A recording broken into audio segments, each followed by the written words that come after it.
আলহামদুলিল্লাহ নাহমাদুহু ওয়া নুসাল্লি ওয়া নুসাল্লিমু আলা রাসূলিহিল কারীম আম্মা বা'দ فأعوذ بالله من الشيطان الرجيم بسم الله الرحمن الرحيم وإذ يرفع إبراهيم القواعد من البيت وإسماعيل ربنا تقبل منا إنك أنت السميع العليم وقال رسول الله صلى الله عليه وسلم إنما بعثت معلما وقال سيدنا الأعظم صلى الله عليه وسلم الجهاد ماض مذ بعثني الله إلى أن يقاتل آخر هذه الأمة الدجال صدق الله مولانا العظيم وصدق رسوله النبي الكريم ونحن على ذلك من الشاهدين والشاكرين ربنا تقبل منا إنك أنت السميع العليم وتب علينا إنك أنت التواب الرحيم সবাই মহব্বতের সাথে তালিম এবং ইসালে সওয়াবের নিয়তে বরকতের জন্য অন্তরস্থল থেকে জবান খুলে দরুদ শরীফ পড়ি আল্লাহুম্মা সাল্লি আলা মুহাম্মাদ ওয়া আলা আলি মুহাম্মাদ কামা সাল্লাইতা আলা ইব্রাহিম ওয়া আলা আলি ইব্রাহিম ইন্নাকা হামিদুম মাজিদ اللهم بارك على محمد وعلى آل محمد كما باركت على إبراهيم وعلى آل إبراهيم إنك حميد مجيد الحمد لله পাবনা জেলা উলামা পরিষদ সুজানগর উপজেলা শাখার উদ্যোগে আয়োজিত 27 নভেম্বর 2024 প্রথম সিরাতুন নবী সম্মেলনের আখিরি অধিবেশনের সম্মানিত সভাপতি অতিথিবৃন্দ, বিশেষ করে আল্লাহর কাছে সবচেয়ে বেশি দামি এবং সম্মানী জাতির শ্রেষ্ঠ সন্তান, সকল নবী রাসূলগণের একমাত্র উত্তরাধিকার ওয়ারিস, মহা ইজ্জত এবং সম্মানের অধিকারী হযরত উলামায়ে কেরাম, আজিজ তলাবা, বিভিন্ন বাড়ি থেকে, ঘর থেকে, গ্রাম থেকে আগত ধুলার আসনে বসা দিনদার, ইমানদার, মুত্তাকি, পরহেজগার মুসলমান ভাই ও বন্ধুগণ, পর্দার আড়ালে জাতির শ্রেষ্ঠ সম্পদ মা খাদিজার জাত এবং মা ওমরেরা, আল্লাহ তাআলার অশেষ মেহেরবানি, তার ফজল করম, তার ইহসান, যিনি আমাদেরকে সুজানগরের এই প্রাণ কেন্দ্রে উলামায়ে কেরামের আহ্বানে আমাদের প্রশাসনের দোস্ত বন্ধুদের সহযোগিতায়, আমাদের ওসি মহোদয় সহ তাদের সহযোগিতা আয়োজিত আজকের এই মাহফিলের সর্বস্তরের মুসলমান ভাই ও বন্ধুগণ, আল্লাহ তাআলার অশেষ মেহেরবানি যে আমরা এখানে তার দয়ায় ফেরেশতাদের মজলিসে জান্নাতের বাগানে উলামায়ে কেরামের সোহবতে আসার বসার সুযোগ পেয়েছি। যিনি আমাদেরকে আসার বসার তৌফিক দিলেন, ওই মালিকের দরবারে শুকর আদায় করে মহব্বতের সাথে জবান খুলে সবাই বলি আলহামদুলিল্লাহ। সম্মানিত দ্বীনী ভাইরা, বন্ধুবান, হযরত মাওলানা কাজী ফজলুল করিম সাহেব আমাদেরই এই পাবনারই সন্তান। সৌভাগ্যক্রমে আজকে আমরা যারা এখানে বয়ান করবার জন্য এসেছি সবার বাড়ি পাবনা, আলহামদুলিল্লাহ। কেউ আমরা বাইরের না। আমরা পাবনার থেকে দূরে গিয়ে একটু খেদমত করছি, কিন্তু নারীর টানে যখনই পাবনার থেকে দাওয়াত যায় চলে আসি। বিশেষ করে আমাদের আশরাফুল আলম বিরাহিমপুর মাদ্রাসার মুহতামিম হযরত মাওলানা আলহাজ শরীফুল ইসলাম সাহেব, যিনি আমার পাশে আছেন, জামিয়া আশরাফিয়ার নায়েবে মুহতামিম হযরত মাওলানা মুফতি নাজমুল, আরো যে সমস্ত বন্ধুবর্গ এখানে আসছেন, কথা বলেছেন অনেকেই, মাওলানা মুফতি আগে যিনি চলে গেছেন আরেকজন শফিক সাহেব, তিনি আমাদের আপনার আমাদের জামাই। তো আল্লাহ রাব্বুল আলামিন আমাদেরকে এখানে এনেছেন। আমার বাড়ি হলো পাবনা সদর থানা, দোগাছি ইউনিয়ন, মন্ডল পাড়া, বুঝলেন? এই হলো আমাদের পরিচয়। শ্বশুর বাড়ি আপনাকে সুজানগর, যদিও কোনো জায়গা সুজা নাই, সব বাঁকা, ঠিক না? সিনে খরার থেকে ঢুকছি, সিনা তো আর নাই, এখন খরাও নাই, আছে সিনা নাই, বুড়ো নাই, কাউন নাই, কিছুই নাই, এক সময় ছিল। তা আমি অল্প কিছুক্ষণ গল্প টল্প করে জরুরি কয়েকটা কথা বলে শেষ। সমস্যা আপনাদের আর একটু সময় দেওয়া যাবে না? এটা দেখেন না, ঠিক সুন্দর বিলালি কালার, সুবহানাল্লাহ। যারা কালো মানুষ এরা সবাই কার কালার বলেন না? হযরত বেলালের কালার, সুবহানাল্লাহ। বিলালি কালার। গত বছর আগের বছরে আমার দোস্ত যেভাবে যান, আল্লাহ আমাকে ওইভাবেই নেন, বুঝলেন? তো ঠিক মদিনা মুনাওয়ারায় বাবু সালামের সামনে এরকম কালো কতগুলো যুবক, তোদের দেখলেই মায়া লাগে, মহব্বত লাগে। বলছি আইয়ুহাস শাবাব লাউনুকুম কালাউনি বিলাল ইন কানা ফি কুলুবিকুম কাহুব্বি বিলাল তাফুজু ফাওজান আযীমা। ওদের বলছি, হে যুবকেরা, দাদারা, তোমাদের রং, তোমাদের কালার হযরত বেলালের কালার, সুবহানাল্লাহ। তোমরা যেহেতু হযরত বেলালের কালার পেয়েছো, যদি হযরত বেলালের মতো একটু নবীজির মহব্বত এসে যায়, সুন্নতের অনুগামী যদি হয়ে যাও, দুনিয়াতেও কামিয়াব, আখিরাতেও জান্নাত।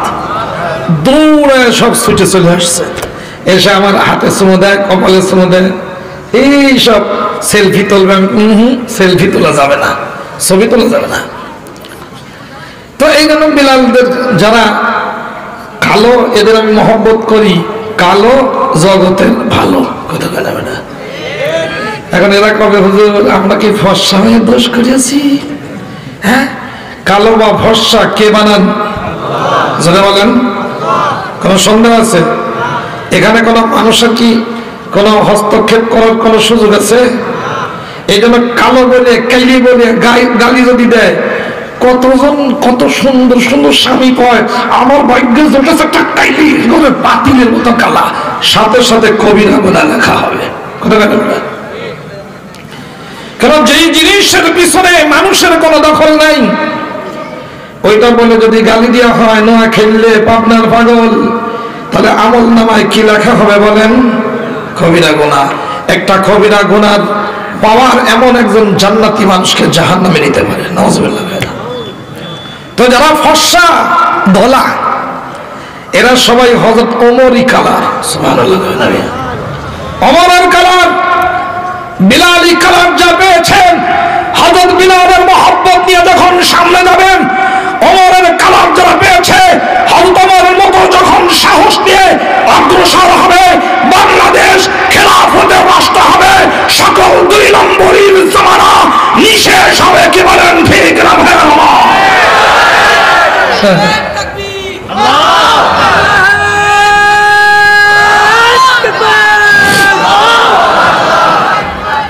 দোস্তরা আমার, মাঝখানে ফাঁকা রাখছো কে? কি পাশে আর একজন আছে কা? টুক করে ঢুকে পড়বে তার জন্য রেখেছো? কোনো ফাঁকা থাকবে না, কোনো ফাঁকা থাকবে না। যতক্ষণ থাকবো মহব্বতের সাথে থাকবো, সাহাবায়ে কেরামের মতো মিলেমিশে বসবো, ফেরেশতাদের মজলিসের সাদৃশ্য অবলম্বন করবো, রহমত বরকত নাজিল হবে। দেখেন, সিরাতুন নবী সাল্লাল্লাহু আলাইহি ওয়াসাল্লাম সম্মেলন আপনাদের এই জমিনে এই প্রথম, এই নামে সম্মেলন। আগে বোঝা দরকার সিরাতুন নবী কিসের নাম? কোন গাছের নাম, কোন নদীর নাম, না কিসের নাম? সিরাতুন নবী মানে নবীজির জীবনী। কথা কয় না, ভালো করে বুঝেন। সিরাতুন নবী মানে কি? নবীজির জীবনী। আর একটা আছে মিলাদুন নবী, খুব সুন্দর শব্দ। মিলাদুন নবী মানে নবীর জন্ম, নবীজির জন্ম নিয়ে আলোচনা। আর একটা হলো জীবনী নিয়ে আলোচনা। বলেন তো, যদি জন্ম নিয়ে আলোচনা করতে বলা হয়, তার মধ্যে কি পুরো জীবনী থাকে? কেমনে জন্ম হয়েছে, কেমনে কি, এটা শেষ। কিন্তু জীবনী যদি পুরো জীবন নিয়ে যদি আলোচনা আসে, সেখানে জন্ম এর মধ্যে আসবে কি আসবে না? করা যায় না। তাহলে মিলাদুন নবী, সিরাতুন নবী দুইটাই ভালো সুন্দর শব্দ, কিন্তু ব্যাপকতা কোনটার মধ্যে? সিরাতুন নবীর মধ্যে। কেন? পুরো জীবনী আসবে। আর জীবনী বলতে জন্ম থেকে নিয়ে ইন্তেকাল পর্যন্ত পুরোটাই আসবে। কিন্তু শুধু জন্ম নিয়ে আলোচনা করলে জন্ম আসবে আধা পৃষ্ঠায় শেষ, পুরো জীবনী কখনো আসবে? কথা কয় না। আমাদের তো আরো বেজাল লেগে গেছে। যেমন খলিফা মানে ইসলামী রাষ্ট্রের প্রধান পরিচালক, কিন্তু খলিফা মানে বর্তমানে কি বুঝি? দর্জি। কথা কয় না। ইংরেজদের ষড়যন্ত্রের কারণে পবিত্র শব্দ পচিয়ে ফেলানো হয়েছে। কথা কয় না। তেমনি মিলাদুন নবী মানে নবী সাল্লাল্লাহু আলাইহি ওয়াসাল্লামের জন্ম নিয়ে আলোচনা। কিন্তু এখন মিলাদ বলতে কি জন্ম নিয়ে আলোচনা বুঝি আমরা? না। কতক্ষণ আসো, ইয়া নবী সালাম আলাইকা কও, মিষ্টি খাবার যাও, শেষ।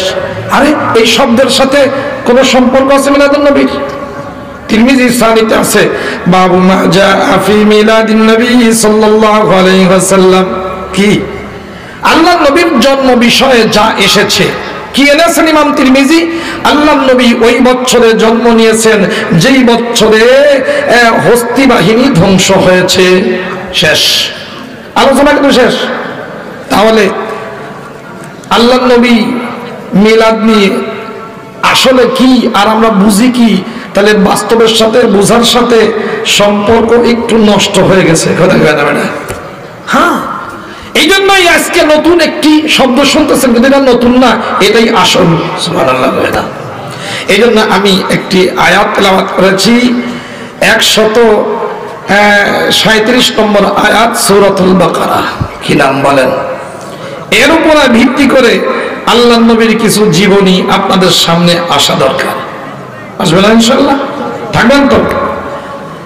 দেখেন, আল্লাহ তাআলা একজন বিশ্ববিখ্যাত আমাদের নবীর পূর্বপুরুষ, যেই বংশে আমাদের নবীর জন্ম, ওই বংশের প্রথম পুরুষ হযরতে ইব্রাহিম খলিল আলাইহিস সালাতু ওয়াস সালাম। ঠিক আছে? তিনি তার সন্তানকে সাথে রেখে আল্লাহর ঘর পুনর্নির্মাণ করলেন, বাইতুল্লাহ পুনর্নির্মাণ করলেন। পুনর্নির্মাণ করার পর সুন্দর করে নির্মাণ করা হয়েছে, অনেক উঁচু করা হয়েছে, অনেক বড় করে করা হয়েছে। বর্তমানে যেই হাতিম আছে, এই হাতিমটা পুরোটাই ইব্রাহিম আলাইহিস সালাতু ওয়াস সালামের নির্মাণের মধ্যে ঢোকা, পুরো অনেক লম্বা উঁচু। তো তিনি সন্তানকে পাশে দাঁড় করিয়ে এই জায়গাতে দাঁড়িয়ে 5টি দোয়া করছেন। কয়টা বলেন? কয়টা? 5টা। 1 নম্বর, রব্বানা তাকাব্বাল মিন্না ইন্নাকা আনতাস সামিউল আলিম।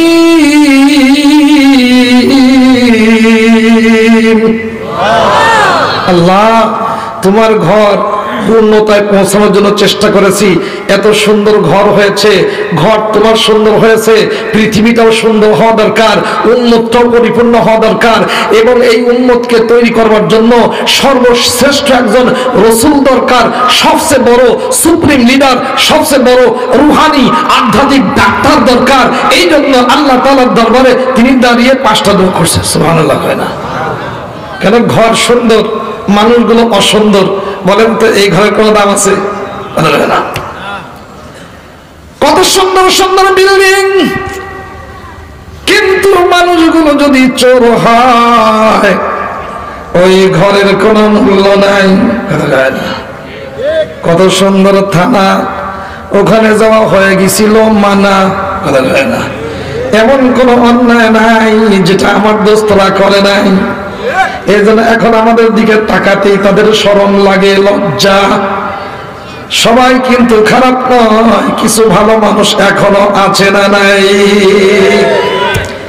রাজশাহীর ডিআইজির দিকে তাকান, আমাকে মৌলানা শরীফ সাহেবের মতো সুন্দর চেহারা, দেখতেই মনে হয় যে আসমান থেকে ফেরেশতা নেমে এসেছে। কথা বলে না?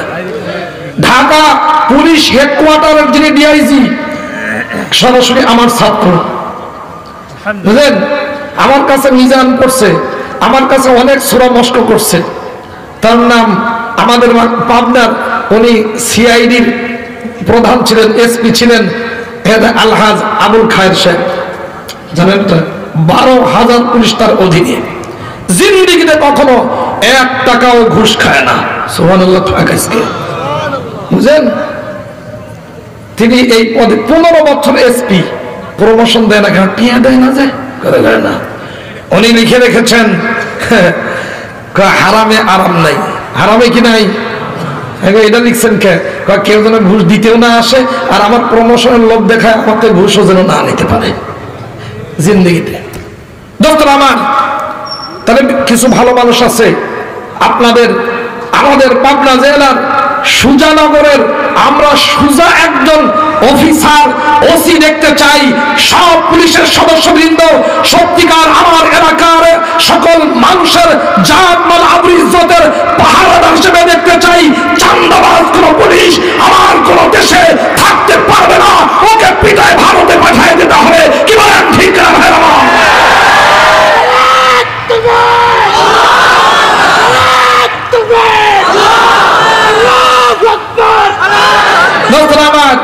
আমাদের থানার ওসি সাহেব খুব ভালো মানুষ, আল্লাহ তাআলা তাকে আরো আশপাশ সহ ভালো বানাবার তৌফিক দান করেন। বলেন না আমিন?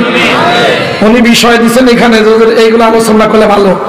আমি তো লোকটা তো ভালো, এত সুন্দর আলোচনা করতে করেছে, এই জন্য আমি আয়াত নিয়েছি। কথা জানাবে না? তাহলে একদিক দিয়ে ঘর সুন্দর, মানুষগুলো যদি চোর হয়, বাটপার হয়, কি কথা হয় না? খালা আমার তাহাজ্জুদ পড়ে, কি পড়ে, কিন্তু বালিশের কাছে বিদেশি মদের বোতল ভরা। নাউজুবিল্লাহ কয় না? এত সুন্দর বঙ্গভবন 1 টাকায় নিয়ে নিয়েছে। ও মা, এটা কি? খালা আমার তাহাজ্জুদ পড়ে, সেখানে বিদেশি মদ, ওরা ফেরেশতা পাঠাইছে আর আমরা খাই। কথা কয় না বেটা? এ কি? তাহলে ঘর যেমন ভালো হওয়া লাগবে, ঘরের অধিবাসীরা এর থেকে আরো সুন্দর করে পায় না বেটা, আরো সুন্দর লাগবে না? সুন্দর। এই জন্য ইব্রাহিম আলাইহিস সালাম আমার নবীজির আগমনের 3610 বছর আগে তিনি দোয়া করলেন, কি? রব্বানা তাকাব্বাল মিন্না। আল্লাহ, হে আমার রব, তুমি আমাদের 2 বাপ বেটার পক্ষ থেকে এই কাজটা, তোমার ঘর সুন্দর করে বানিয়েছি, এই কাজটা তুমি কবুল করে নাও। সুবহানাল্লাহ। হয় না? কেন? কাজ যত ছোট হোক বড় হোক, আল্লাহ যদি কবুল করে নেন তাহলে আর কোনো সমস্যা নাই। কথা বলেন ঠিক কিনা? কিন্তু কাজ যদি বিশাল হয়, দৃষ্টিনন্দন হয়, আরো অনেক কিছু হয়, মালিকের দরবারে কবুল হইল না চুরি করার কারণে, তাহলে এই কাজের কোনো মূল্য দুনিয়াতেও নাই, আখেরাতেও নাই। কেন? ওমা মডেল মসজিদ তৈরি করছে, 14 কোটি টাকা, 20 কোটি টাকা বাজেট। ইঞ্জিনিয়ারকে জিজ্ঞেস করলাম, ভাই কত টাকা খরচ হয়? গ্রামে হলো 4 কোটি, শহরে হলো 6 থেকে 10 কোটি। আমি বললাম তাহলে বাকি টাকা কে খায়? ফেরেশতারা খায়। আশ্চর্য ধরনের কারবার। এমন শাসকই কখনো মুসলমানের হতে পারে যে মসজিদের টাকা চুরি করে, গোরস্থান টাকা যারা চুরি করে এবং বিভিন্ন সামান্য ভাতা চুরি করে, ভিক্ষুকের এই টাকা পর্যন্ত ছিনতাইয়ের সুযোগ যাদের ক্ষমতার সময় হয়, এরা সব হতে পারে, ভালো মানুষ হতে পারে না। এই জন্য আজকে প্রথম আমাদের হবে, আল্লাহ তুমি যে আজকে যেই প্রথম সিরাতুন নবী সাল্লাল্লাহু আলাইহি সাল্লাম মাহফিল করার তৌফিক দিলা, এটা তুমি কবুল করে নাও, কিয়ামত পর্যন্ত জন্য কবুল করে নাও। বলেন না আমিন। এখন বললেন কি, হে আল্লাহ, হে আমার রব। কি সুন্দর রব্বানা কি বলছে বলেন না, রব্বানা কি বলছে বলেন? রব্বানা মানে কি? রব, হে আমাদের রব, হে আমার রব। রব মানে কি? রব মানে যিনি শুরু থেকে নিয়ে শেষ পর্যন্ত ধীরে ধীরে লালন পালন করতে করতে সব বিপদ থেকে বাঁচিয়ে সকল প্রয়োজন মিটিয়ে যিনি পৌঁছিয়ে দেন, সকল কাজ যিনি আঞ্জাম দেন, তাকে কি বলা হয়? রব বলা হয়। তার মানে একবারে শুরু থেকে নিয়ে শেষ পর্যন্ত সব কিছু যিনি করেন তিনি কে বলেন না? রব। এই জন্য আল্লাহ রাব্বুল আলামিন সব রূহগুলো সৃষ্টি করার পর যখন সর্বপ্রথম কথা বলেছেন, যেই শব্দ দিয়ে কথা শুরু করেছেন, ওই শব্দের নাম হলো রব। বলেন নাকি? আলাস্তু বিরব্বিকুম। এরপরে আল্লাহ তাআলা জান্নাতে রাখলেন আমাদের বাজানরে তৈরি করে, ওখান থেকে মা তৈরি করলেন, এরপরে সেখানে কিছুদিন রাখার পর বের করে দিলেন। কথা হয় না? দোস্তরে আমার সিংহাল দ্বীপে রাখা হলো, ওখান থেকে তিনি মক্কার জমিনে 50 বার পর্যন্ত 50 বার মতো হেঁটে হেঁটে হজে গেলেন। আদম আলাইহিস সালাতু ওয়াস সালাম, তো সর্বপ্রথম আদম আলাইহিস সালাতু ওয়াস সালাম নিজে দোয়া করলেন, রব্বানা যালামনা আনফুসানা। ওই রব আবার সব নবী দোয়া করেছেন, রব্বানা রব্বানা আতিনা ফিদ দুনিয়া হাসানা। শুধু রব। আবার মৃত্যুর পরে কবরে যখন যাবে সর্বপ্রথম প্রশ্নটাও কি বলেন না? মান রব্বুকা, তোমার রব কি, এটা বলে যাও। দোস্তরা আমার, যেই শব্দ আল্লাহর কাছে সবচেয়ে বড় পছন্দ, সর্বপ্রথম যেই শব্দ দিয়ে তিনি শুরু করলেন, ওই শব্দ দিয়ে ইব্রাহিমে খলিলুল্লাহ দোয়া করলেন। ইব্রাহিমে খলিলুল্লাহ আমাদের মুসলিম জাতির পিতা। কথা বলে না? ইব্রাহিমে খলিলুল্লাহ মুসলমানদের কি বলেন না? ইব্রাহিম খলিলুল্লাহ জাতির পিতা। জাতির পিতা ইব্রাহিম, ওই চান্দুর বাপ কি ঘোড়ার ডিম। কথা বলে না? দোয়া করুন, রব্বানা তাকাব্বাল মিন্না। আল্লাহ, যেই ঘর তৈরি করলাম, পুনর্নির্মাণ করলাম, এই কাজটা তুমি কবুল করে নাও। ইন্নাকা আনতাস সামিউল আলিম। তোমার কাছে কেন বলি, তুমিই তো সর্বশ্রোতা, তুমিই তো কবুলকারী, তুমিই তো মহাজ্ঞানী। পৃথিবীর অনেক মানুষ আছে ফরিয়াদ করলে শোনে না, শুনলেও তার সাহায্য করার কোনো ক্ষমতা থাকে না। থাকে? 25শে ফেব্রুয়ারি এটা কি ভুলতে পারি? আমার বাসার কাছে 57 জন অফিসার মরে শেষ। কথা বলে না? 2000 কত 9 মানুষে কি কয়? জেনারেল শাকিল তার সাথে যিনি ছিলেন আমাদের কাছে এসে বয়ান করেছেন, আল্লাহ তাআলা আমাকে বাঁচিয়ে রেখেছেন মানুষের কাছে বলবার জন্য। কয় যখন অ্যাটাক হয় নাই, অ্যাটাকের প্রস্তুতি চলছে, উনি একবার পুলিশ প্রধান, একবার র্যাবের প্রধান, একবার সেনা প্রধান, ভারতীয় স্পন্সর আমেরিকার দালাল মইনুল আহমদ। কথা বলে না? আরেকবার প্রধানমন্ত্রীকে বলছেন, আপনি আমাদের প্রধান, এখনো অ্যাটাক হয় নাই, বাঁচান। কয় 2 ঘন্টা 2 ঘন্টা আসে নাই, ওনারাও বাঁচেন নাই। যে শাকিলের সাথে এসে বলছেন, হযরত বারবার মানুষের কাছে সাহায্য চেয়েছেন, বারবার টেলিফোন করেছেন, এখন আমার মনে হয় তিনি যদি দুনিয়ার কোনো মানুষের কাছে এইভাবে আবেদন না জানিয়ে, টেলিফোন না করে, যিনি তাকে বানিয়েছেন তার কাছে যদি টেলিফোন করতেন, 2 নম্বরে টেলিফোন, 2 রাকাত নামাজ পড়ে যদি মালিকের কাছে দোয়া করতেন, আর ওই মালিকের কাছে সিজদা দিয়ে যদি দোয়া চাইতেন, দোয়া করতেন, তাহলে ওইভাবে যদি দুনিয়া থেকে চলে যেতে হইতো, তাহলে শহীদি মৃত্যু নসিব হয়ে যেত, আমার মনে হয় বেঁচেও যেতে পারতো। সুবহানাল্লাহ। তাহলে কার কাছে চাইতে হবে বলেন? মাজারে গিয়ে চাইলে হবে তো? কথা বলে না? পীর কিছু দিতে পারবে? হ্যাঁ, কেউ দিতে পারে না। উনি চলে গেছেন দুনিয়াতে, ইন্তেকাল হওয়াটাই প্রমাণ করে উনি কিছু দিতে পারে না। যদি কিছু দিতে পারেন, কে পারেন বলেন না? উনি যদি দিতেই পারতেন, উনি কবরে যাইতেন না, বলতেন আরো 100 বছর বাঁচায় রাখো। কথা কয় না? আমাদের এলাকায় এমন আছে, পরীক্ষার সময় এতগুলো করে কলম পড়াইতে নিয়ে যায়। কলম পড়ে দেন বিশ্ব হুজুর, বড় হুজুর কলম পড়ায় দেন, কলম পড়ে দেয়, পরীক্ষায় পাশ করবে, কিন্তু তিনি দাখিলে ফেল করছেন 4 বার। কথা কয় না? আরে তোমার এই ফুট দ্বারাই যদি পরীক্ষায় পাশ হওয়া যায়, তাহলে সে নিজে দাখিল কেন 4 বার ফেল করছে? কথা কয় না? ম্যাডাম, লেখাপড়া করতে হয়। এই জন্য দোস্তরা আমার, যদি দোয়া করতে হয়, যদি কারোর কাছে চাইতে হয়, কার কাছে চাইতে হয় বলেন না? ইদা সাআলতা ফাসআলিল্লাহ। যদি কখনো কিছু চাও, নবীজি বলেছেন, বুখারী মুসলিমের হাদিস, আল্লাহর কাছে চাও। ওয়াইদাস্তানতা ফাস্তাইন বিল্লাহ।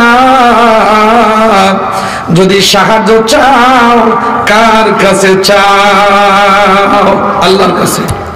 দোস্তরা আমার, এই জন্য আল্লাহ তাআলা বলছেন, উদুনি আস্তাজিব লাকুম ইন্নাল্লাযীনা ইস্তাকবিরুনা আন ইবাদাতি সায়াদখুলুনা জাহান্নামা দাখিরিন। আল্লাহ তাআলা বলেন, বান্দা বান্দি আমারে ডাকো, আমারে বুলাও, তোমার ডাক ভিতর থেকে বাইরে আসতে দেরি হতে পারে, কিন্তু আমি তোমার ডাকে সাড়া দিতে দেরি করব না। সুবহানাল্লাহ। 1 নম্বর দোয়া কি করলেন বলেন? আল্লাহ, যে কাজ করেছি তুমি কবুল করে নাও। নম্বর 2, ربنا وجعلنا مسلمين لك ومن ذريتنا أمة مسلمة لك। يا الله, আমাকে, আমার সন্তানকে এবং আমার ভবিষ্যৎ প্রজন্মকে তুমি মুসলমান বানিয়ে রাখো। কি বানিয়ে রেখো বলেন না? ইব্রাহিম আলাইহিস সালাম দোয়া করলেন, আল্লাহ, আমাকে এবং আমার সন্তান ইসমাঈল জবিহকে তুমি মুসলমান বানিয়ে রাখো, এবং ভবিষ্যৎ প্রজন্ম যারা আসবে এদেরকে তুমি মুসলিম উম্মাহ বানিয়ে রাখো, মুসলমান বানিয়ে রাখো। কেন? মুসলমানই তো সবচেয়ে বড় গুণ, মুসলমানের থেকে সবচেয়ে উন্নত মানের কোয়ালিটি আর কিছু হতে পারে না। কথা কয় না? মুসলমান হয়ে যদি ইংরেজি ভাষী হয় কোনো সমস্যা নাই, কিন্তু মুসলমান না হয়ে আরবি ভাষী হলেও তার কোনো মূল্য নাই। শুধু কি তাই, মুসলমান না হয়ে যদি আল্লাহর নবীর আপন চাচাও হয়, তবু তাকে জাহান্নামে থাকতে হয়। তাব্বাত ইয়াদা আবি লাহাবিন ওয়া তাব। কথা কয় না বেটা? তাহলে মুসলমানিক তো ইজ বেস্ট কোয়ালিটি, এইটা সবচেয়ে উন্নত মানের কোয়ালিটি, এটা সবচেয়ে বড় ভালো গুণ। মুসলমানিক তো যদি থাকে তাহলে তুমি ভালো, মুসলমানিক তো যদি না থাকে তাহলে কোনোদিন ওই ব্যক্তি ভালো হতে পারে না। মুসলমান কাকে বলা হয়? ও দোস্ত, দেখেন হাসানে বসরি নাম, কি নাম বলেন? হাসানে বসরি রহমাতুল্লাহ আলাইহি একজন গোলাম কিনে আনছেন খেদমতের জন্য। আগের যুগে গোলাম এইরকম দাস দাসী ক্রয় বিক্রয় ছিল, যেটা বর্তমানে আমেরিকায় এখনো আছে। না, গোলাম প্রথা আফ্রিকায়, আমেরিকায় এখনো আছে। কালোদেরকে ওরা গোলাম বানিয়ে রাখে। যদিও গোলাম প্রথার বিরুদ্ধে তারাই সবচেয়ে বড় উচ্চ কণ্ঠ, যেমন মানবতার বিষয়ে তারাই উচ্চ কণ্ঠ, কিন্তু সবচেয়ে মানবতা বিরোধী, মানবতা ধ্বংসকারী, মানবতাকে হত্যাকারী ওই ব্রিটেন আর আমেরিকা আর ইসরায়েলের কুকুরেরা। কি বলেন, ঠিক কিনা ভাই? তা হাসান বসরি রহমাতুল্লাহ আলাইহি তিনি গোলাম কিনে আনছেন। আনার পরে বলে, গোলাম, এ গোলাম, তোমার কোন খাদ্য পছন্দ, খানার কোন মেনুটা পছন্দ বলে দাও, ওই যেটা দেয় সেইটাই গোলামের খাদ্য হয়। সুবহানাল্লাহ। কায় গোলাম, কোন জায়গায় থাকতে তুমি পছন্দ করো? কারণ মালিক যেই জায়গায় রাখলেন মালিকের কোনো অসুবিধা হয় না, ডাকলেই পাওয়া যায়, সেখানেই গোলামের জায়গা হয়। ঠিক আছে। এরপর বলছে, গোলাম, কোন পোশাক তোমার পছন্দ, কোন লিবাস তোমার পছন্দ, কোন ইউনিফর্ম তোমার পছন্দ? গোলাম বলে, মালিক হযরত, আপনি হলেন এই যুগের সবচেয়ে বড় ইমাম হাসানে বসরি, আপনি বলছেন আমার কোন পোশাক পছন্দ? গোলামের কোনদিন কোন পছন্দ হয় না, বরং মালিক যেইটা পরিধান করালে মালিকের চিনতে অসুবিধা না হয়, সবার মধ্যে লক্ষ মানুষের মধ্যে যদি থাকে তাহলে বোঝা যায় এটা অমুকের গোলাম, এটাই গোলামের পোশাক হয়, গোলামের নিজস্ব কোনো চয়েস হয় না। এই কথা যখন শুনেছেন হাসান বসরি রহমাতুল্লাহ আলাইহি এক চিৎকার দিয়ে বেহুশ আল্লাহর জমিনে পড়ে গেছে। সবাই সুস্থতার জন্য চেষ্টা সাধনা করে যখন হিনামা আফাকা, যখন সুস্থতা ফেরত পেয়েছেন, এখন বলে, ইয়া আব্দুল্লাহ আনতা হুররুন লিল্লাহ, হে আল্লাহর গোলাম, তোমাকে আমি আল্লাহর জন্য স্বাধীন করে দিলাম, আজাদ করে দিলাম, তুমি গোলাম নও, তুমি এখন থেকে আমার উস্তাদ। সুবহানাল্লাহ। হযরত, এত মূল্য দিয়ে আপনি আমাকে কিনে আনলেন, একটা কাজও নিলেন না, আপনি আপনাকে স্বাধীন করে দেন, আজাদ করে দিলেন, এত সম্পদ নষ্ট হয়ে গেল? না না, আমার নষ্ট হয় নাই, তুমি আমার গোলামি শিখাইছো, তুমি আমার গোলাম। তোমার যদি কোনো খাদ্যের এবং পোশাকের থাকার জায়গার পছন্দ না হয়, আমিও তো একজনের গোলাম, যিনি যার গোলাম আমি, তিনি কে? লা ইলাহা ইল্লাল্লাহ, লা ইলাহা ইল্লাল্লাহ, লা ইলাহা ইল্লাল্লাহ, লা ইলাহা ইল্লাল্লাহ, মুহাম্মাদুর রাসূলুল্লাহ। তুমি আমার উস্তাদ হয়ে গেছো, তুমি আমার গোলামি শিখাইছো। যেমন তোমার আলাদা কোনো খাদ্যের মেনু থাকে না, আমার আল্লাহ তাআলা নিজস্ব মেনু দিয়ে দিয়েছেন, কোনটা খেতে পারবা কোনটা খেতে পারবা না, আমার আল্লাহ এটা বলে দিয়েছেন না, দেন নাই? ইয়া আইয়ুহান নাস কুলু মিন তাইয়্যিবাতি মা রাযাকনাকুম, হে আমার বান্দা বান্দি, হে মানুষ সকল, ইয়া আইয়ুহার রাসূল কুলু মিন তাইয়্যিবাতি ওয়া আমালু সালিহা, হে নবী রাসূলগণ, পবিত্রটা খাও, খবরদার অপবিত্র হারামটা খেও না। কথাটা বলেন না ভাই? গোলামের যেমন আলাদা থাকার জায়গা হয় না, মালিক যে জায়গায় থাকতে দেয় ওইটাই তার জায়গা হয়। কাজে আল্লাহর গোলাম হয়, সে কখনো অন্যের পলটানা ফেলার দখল করতে পারে না। কথা কয় না? জাতীয় সম্পদ, হাজার হাজার কোটি টাকার সম্পদ, কিসের কারণে তুমি 1 টাকায় কিনে নিলে? খালাজান, কোত্থেকে নিলা, কোত্থেকে পাইলা? এটাতে থাকা যাবে, দুনিয়া থেকে কেউ সারা জীবন থাকতে পারে, তাহলে কেন এইটা দখল করবা? পরিবার চিন্তা করলা, জাতির চিন্তা করো নাই, এই জন্যই তো এইভাবে পালিয়ে যেতে হয়েছে। কি বলেন ঠিক কিনা? এ খালা, এ মা, এ আব্বু জান, ভালো করে বুঝিনি, গোলামের কোনো আলাদা পোশাক হয় না, মালিক যেটা পছন্দ করে। বলেন তো, আল্লাহ তাআলা আমাদের জন্য কিছু পোশাক পছন্দ করেছেন না করেন নাই? আমাদের নবীজি আমাদের জন্য কিছু পোশাকের কথা বলে গেছেন না জান নাই? বলেন তো, তার মধ্যে কুত্তার জিহ্বা টাই আছে তো? কথা কয় না? আছে। তারপর টাইট ফিটিং শার্ট, এগুলো তো আছে। কথা কয় না? মেয়েদের জন্য হাতা কাটা জামা, বেপর্দায় চলা, এটা আছে, তাই না? আমার তাহলে গোলামের যেমন নিজস্ব পোশাক হয় না, মুসলমান যে আল্লাহর গোলাম তার কোনো নিজস্ব চয়েসের আলাদা ইংরেজদের গোলামির চিহ্নের পোশাকও হতে পারে না। পারে? এই জন্য মুসলমানিত্ব সবচেয়ে বড় আমাদের পরিচয়। এই জন্য নবী সাল্লাল্লাহু আলাইহি ওয়াসাল্লাম দেখেন যেইটা শিখে গেছেন, যে কোরআন দিয়ে গেছেন, কোরআনের মধ্যে আছে, দেখো أوصى بها إبراهيم بنيه ويعقوب إن الله اصطفى لكم الدين فلا تموتن إلا وأنتم مسلمون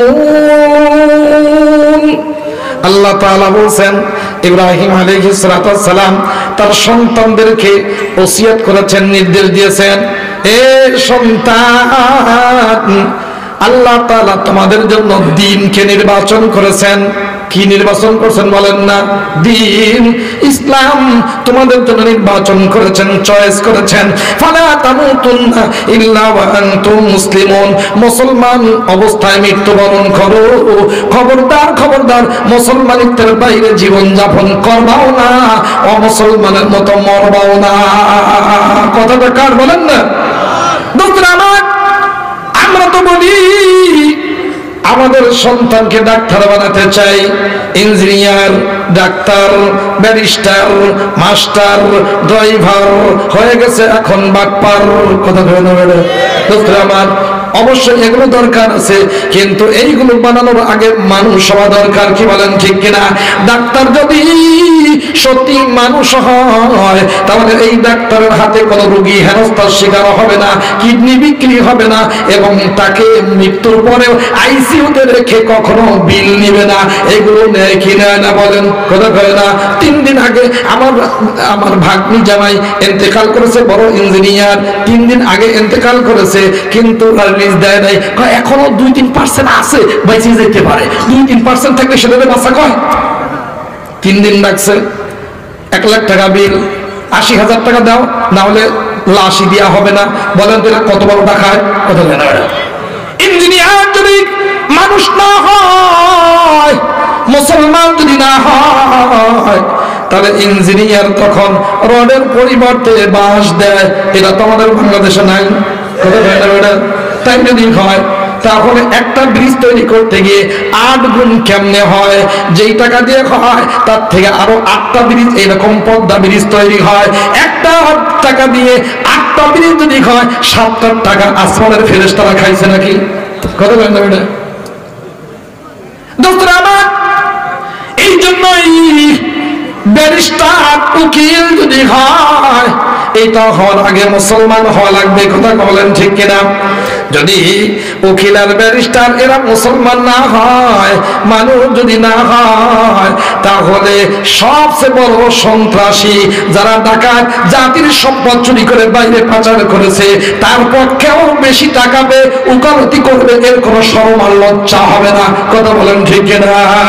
দোস্তরা আমার, যদি মাস্টার হতে হয়, মাস্টার অবশ্যই দরকার। শিক্ষক, মাস্টার, ইংরেজিতে মাস্টার কয়, আমরা বলি শিক্ষক, আর আরবিতে আল্লাহ নবীর ভাষায় বলে মুআল্লিম। কি বলে বলেন না? মুআল্লিম। দোস্ত আমার, এই মাস্টার যদি সত্যিকার মানুষ হয়, মুসলমান যদি হয়, তাহলে সন্তানদের মতো আদর করে তাদের আমল আখলাক শিখাবে, ভালো করবে। এর দ্বারা কখনো অন্যায় কাজ হবে না। ছাত্র ছাত্রীদেরকে সত্যের মানুষ বানানোর জন্য চেষ্টা করবে। কি বলেন ঠিক কিনা? এখন কোচিং সেন্টার করে সব টাকা খেয়ে ফেলে, দেখা যায় আর ওখানে পড়ালেখা গোড়ার ডিম, পড়ালেখা নাই। এখন কি শুধু পাস, গণহারে পাস, অটো পাস। এখন দুনিয়ার সবচেয়ে অযোগ্য প্রশাসন এখন বর্তমানে মুসলিম দুনিয়াতে, শুধু আমাদের দেশে নয়, আরো অনেক জায়গায় এরকম তৈরি হয়েছে। ব্রিটিশের এই সিলেবাস এটা অনুসরণ করতে গিয়ে লেখাপড়ার আসল জিনিস উঠে গেছে। আমার ঢাকার খতিব, সব শ্রেণীর মানুষ, আল্লাহর মেহেরবানি, আমাদের মুসল্লি। এই জন্য আপনাদের কাছে ওই গুলোগুলো যেগুলো দেখি এগুলো বলে দিই, গোপন করে দরকার কি? কথা বলে ওটা। হ্যাঁ দোস্তরা আমার, তাহলে মুসলমানিত্ব আলেম হবার এত দরকার নাই। সব মানুষ আলেম হবে না, দরকার না, কিন্তু মানুষ হতে হবে। কথা বলে না? আর মানুষ যদি হতে হয়, কোরআনে কারীমের কাছে আসা ছাড়া সত্যিকার মানুষ কোনোদিনও হয় নাই, হওয়ার কোনো সম্ভাবনা নাই। কি বলেন ঠিক না ভাই আমার? 2 নম্বর দোয়া কি করলেন? আল্লাহ মুসলমান বানিয়ে রাখো। তাহলে আমাদের সন্তানদেরকে মুসলমান বানানোর দরকার আছে না নাই? মুসলমান বানাতে হলে কার পরিচয় আগে দরকার বলেন? নম্বর 3, ওয়ারিনা মানাসিকানা ওয়া তুব আলাইনা। ইয়া আল্লাহ, তোমার ঘর সুন্দর করে বানালাম, এই ঘর কেমনে তওয়াফ করে, ইবাদত কেমনে করতে হয় শিখিয়ে দাও। আল্লাহ রাব্বুল আলামিন আসমান থেকে সাথে সাথে ফেরেশতা পাঠিয়ে দুই বাপ বেটা ইব্রাহিম খলিলুল্লাহ, ইসমাঈল জবিহুল্লাহ, দুই বাপ বেটাকে হজের বিধান শিখিয়ে দিলেন। সুবহানাল্লাহ। এ আপু, আল্লাহ তাআলা আসমান থেকে ফেরেশতা পাঠিয়ে দুইটি ইবাদত শিখিয়েছেন হাতে কলমে। এর মধ্যে একটা হলো হজ আর একটা হলো সালাতুল নামাজ। যেই নামাজ আপনাদেরকে শিখিয়েছেন মুফতি শফি কাসেমি। শিখাইছেন কিনা বলেন?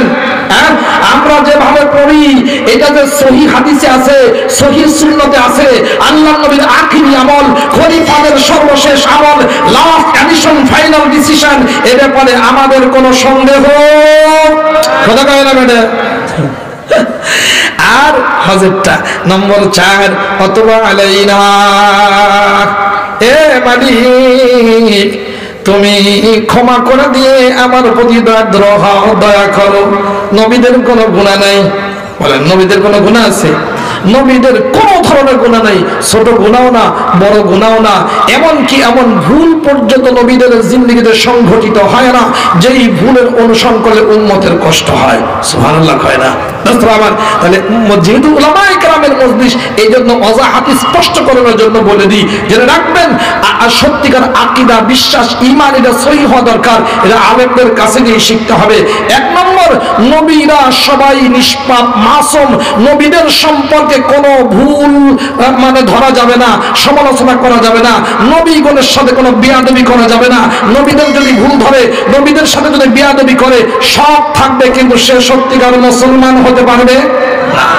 2 নম্বর, যে সাহাবায়ে কেরামের সমালোচনা যদি কেউ করে বুঝতে হবে এরা বাতিল। কথা বলে না? আল্লাহর নবী রেখে যাওয়া সাহাবায়ে কেরাম সবাই এরা জান্নাতি। কে ঘোষণা করেছেন বলেন না? নম্বর 3, উলামায়ে কেরামকে যদি গুণহারের সমালোচনা করে, আলেমরা সব খারাপ, এরকম কিছু মানুষ আছে না নাই? যত দোষ নন্দ ঘোষ আলেমদেরকে দোষারোপ করে, এই সব অন্যায়ের পিছনে মৌলবীরাই দায়ী।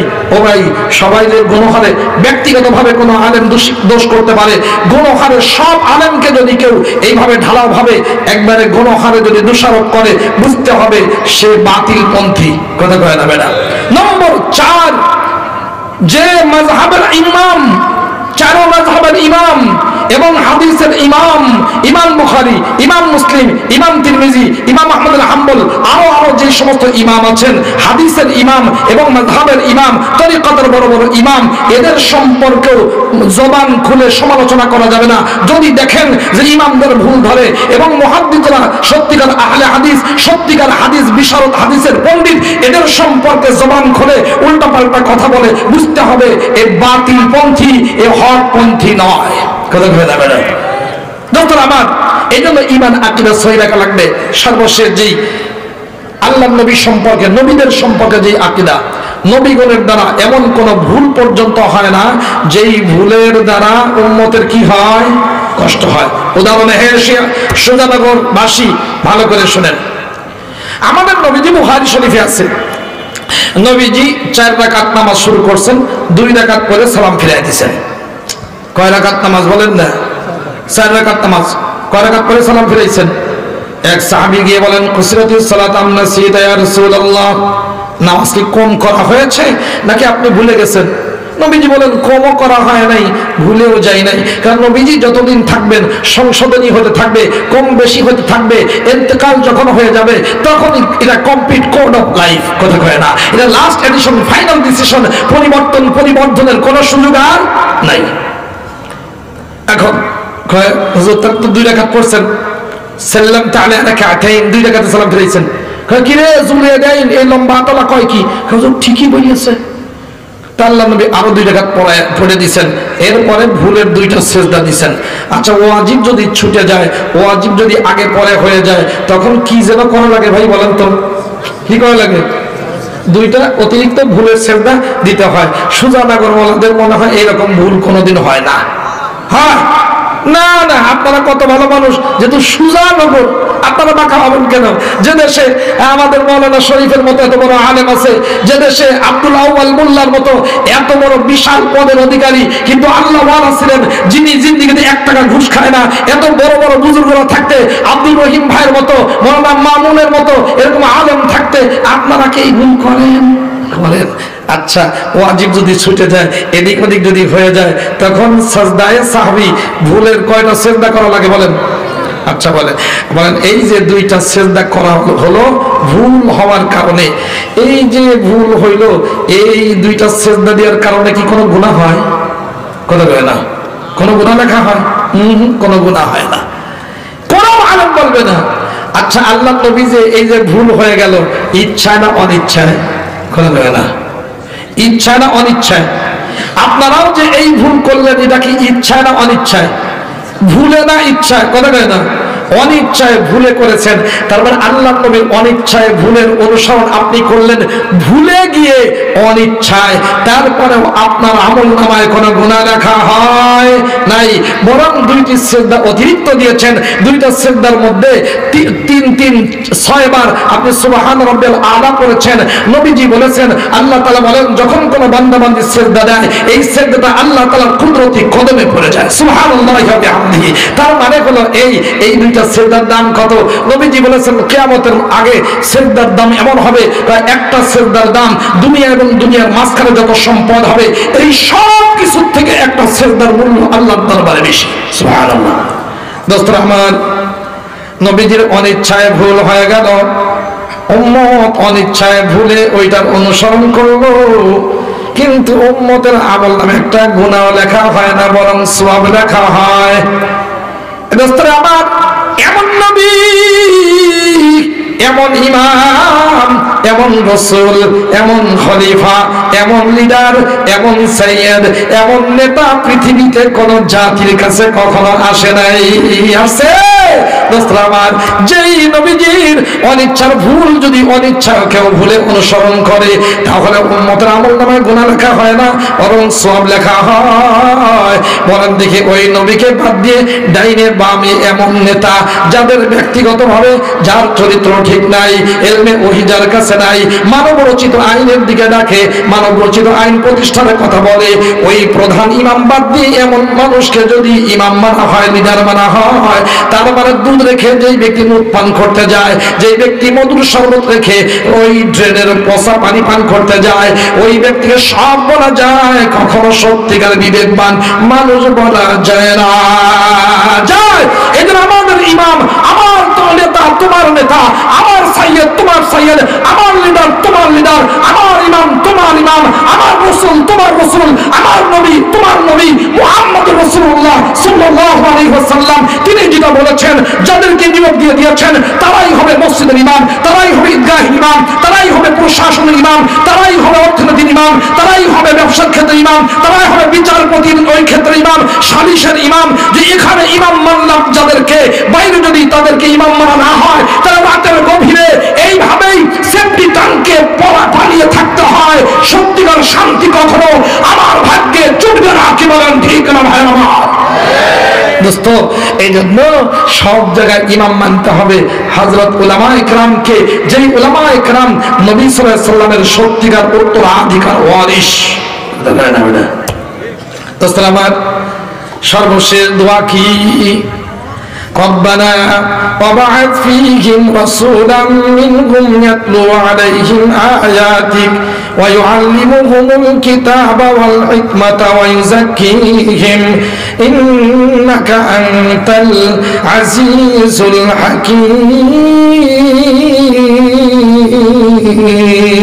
الحكيم। আল্লাহ তাআলার কাছে ইব্রাহিম আলাইহিস সালাম দোয়া করলেন। সিরাত দেখেন কাকে বলে, যে আল্লাহ তুমি এমন একজন রাসূল পাঠাও, এমন একজন শ্রেষ্ঠ রাসূল পাঠাও। ছোটখাটো রাসূল পাঠালে হবে না। কেন?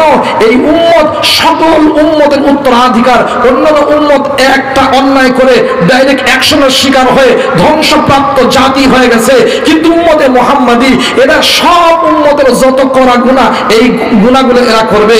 অন্য জাতি মাপে কম দিয়েছে, শেষ হয়ে গিয়েছে, করেছে এই জাতি মাপে কম দেয়।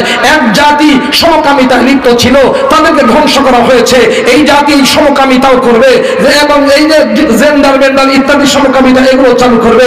অন্য জাতি মিথ্যা কথা বলার কারণে তাদের ধ্বংস করে দেওয়া হয়েছে, উম্মত মিথ্যা কথাও বলবে, আরো অনেক অন্যায় করবে এরা। মেরে দোস্ত, অন্যান্য উম্মত সবাই মিলে যেই পরিমাণ অন্যায় করেছে, একটা একটা করার কারণে সব ধ্বংস হয়ে গেছে।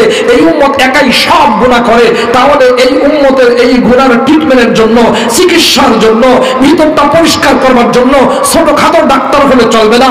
সুপ্রিম লিডার, সবচেয়ে বড় ডাক্তার, সবচেয়ে বড় রসুল, সবচেয়ে বড় নবী, সর্বশ্রেষ্ঠ নবী, সর্বশেষ নবী, তিনি হবেন মুহাম্মদ রাসূলুল্লাহ সাল্লাল্লাহু আলাইহি ওয়াসাল্লাম। এই জন্যই ইব্রাহিম আলাইহিস সালাম দোয়া করলেন, আল্লাহ রব্বানা ওয়া বা'আথ ফীহিম রাসূলাম মিনহুম, এ আল্লাহ তুমি এদেরই মধ্য থেকে এদের কাছে একজন সবচেয়ে গুরুত্বপূর্ণ বড় রসুল পাঠাও, যে রসুলের কাজ হবে চারটা। কয়টা? এক নম্বর, যেই রসুলের এক নম্বর কাজ হবে কোরআনে কারিমের তেলাওয়াত করে শোনানো। নম্বর 2, কোরআনে কারিমকে সিলেবাস বানাবে। নম্বর 3, সুন্নাহকে সিলেবাস বানাবে। নম্বর 4, ইউজাক্কিহিম, তাজকিয়া নফস করবে, ইহসান শিখাবে, আধ্যাত্মিকতা করবে। 10টা খারাপ গুণ আছে মানুষের অন্তরের, এই 10টা খারাপ গুণ দূর করে ভালো গুণ ভিতর ঢুকাবার জন্য মেহনত যারা করে, এটাকে মুজাক্কি বলা হয়, এটাকে মুহসিন বলা হয়, এইটাকে শায়েখ বলা হয়, এইটা শায়েখের তরিকাত বলা হয়, এটাকে মুর্শিদ বলা হয়। ফার্সিতে বলে শায়েখ, পীর, আমরাও বলি পীর। কোথায় না, তবে সহি হওয়া লাগবে, এই সবগুলো থাকা লাগবে।